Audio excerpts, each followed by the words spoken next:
Maligayang pagbabalik mga kasolid, Ryan Garcia, finish na, lakas ng tama, Haney versus Shakur Stevenson na. Sa wakas, Casimiro Benyo ng laban na kinumpirma na. Sa bansang Japan ulit gaganapin ang laban ni Angas ng Pinas. Para sa ating unang balita mga kasolid, ang pagbabalik ni Genesis Servania Azucal. Panalo nga ito sa kanyang huling laban via unanimous decision kahit matagal-tagal na tenga si Kabayan nandun pa rin ang lakas at magandang galawan. Ang huling laban nga nito si Servania ay noon pang 2022 na kung saan tinalo siya ni Iwasa. At sa pinakalitas nga na laban nitong si Kabayan kontra nga dito kay Tausu ay nakuha nga ng ating kababayang si Genesis Servania ang panalo sa 8 rounds via unanimous decision. Kaya congratulations sa ating former world title challenger na si Genesis Servania. At sana nga mga kasolid ay mabigyan pa ng mga susunod na laban itong si Genesis Servania na doon pa rin talaga ang lakas. Sa kasalukuyan, itong si Kabayan ay merong kartadang 35 wins, 60 knockouts, merong 4 na talo. Samantala sa bakbakang Garcia at Devin Haney, nakahalata na rin itong WBC President na medyo may malakas talagang tama itong si Ryan Garcia. Lalo na nang sabihin nga nito mga kasolid na bibigyan niya ng $1 million ang every citizen when he becomes the President of United States. At isa na naman itong patunay mga kasolid na itong si Ryan Garcia ay meron ngang problema. Ito nga ay ang problema sa kanyang mental health. Kaya 99% sigurado nga mapapalitan itong si Ryan Garcia sa kanyang laban dito kay Devin Haney. Sa kasalukuyan niya ay nagpakandak na ng investigation itong WBC President na si Sulaiman. Laking gulat naman itong si Devin Haney sa posibleng papalit dito kay Ryan Garcia.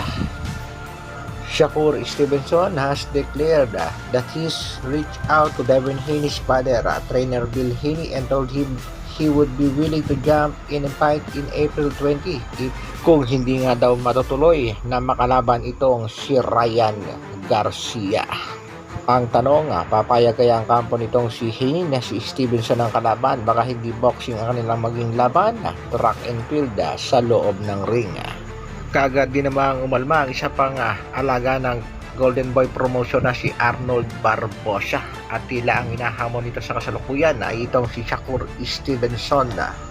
Target din kasi nitong si Barbosa na siya raw ang papalit kay Ryan Garcia kung sakaling hindi ito makalaban kay Devin Haney. Kagad namang sumagot itong si Ryan Garcia sa mga expectation at sinasabi patungkol nga dito kay King Ryan Garcia. Ito nga ang banat ni Garcia, stop all the talk, it's a fight. Ibig sabihin itutulong ni Ryan Garcia ang kanyang laban. Iyan ay kung papayagan siya ng New York Boxing Commission. Sa kabilang balita naman mga kasolid, kaunting update sa ating nag-iisang angas ng Pinas na si Cuadro Alas, John Riel Casimiro. Sa kasalukuyan niya ay tila tahimik sa pagbibigay ng update ang kanyang kapatid si Kuya Lods Jason Casimiro regarding sa laban ng ating pangbatong si Angas ng Pinas. Pero matatandaan natin mga kasolid na nabanggit ng isa sa malapit dito kay Janel Casimiro na si Boss Rich Don na venue na nga lang daw ang pinag-uusapan. Sa post niya nitong Adli Clothing ay nakumpirma nga natin mga kasolid na sa bansang Japan pa rin ang sunod na laban ng ating pangbatong si Janel Casimiro. Panoorin muna natin mga kasolid ang ilang kaganapan sa training na nag-iisang angas ng Pinas.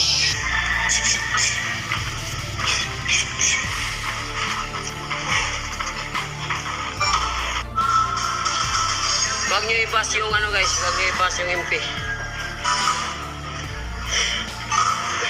Sino sa palagay niyo mga kasolid ang makakalaban talaga ng ating pangbatong si Alas? Posible kayang si Kabayan din Matatandaan din natin mga kasolid na sinabi ni Kuya Lods na alam niya nila kung sino ang kalaban at kung kailan ito gaganapin at ang venue na nga lang daw ang pinag-uusapan. Kaya para sa ating pangbatong si Janel Casimiro, focus lang sa training at sa conditioning. Dahil maraming boxing fans ang naghihintay ng laban ng nag-iisang angas ng Pinas, Ganrel Cuadro Alas Casimiro. Hanggang dito na lang. Maraming salamat. Mabuhay, Dr. Alvin Vlogs.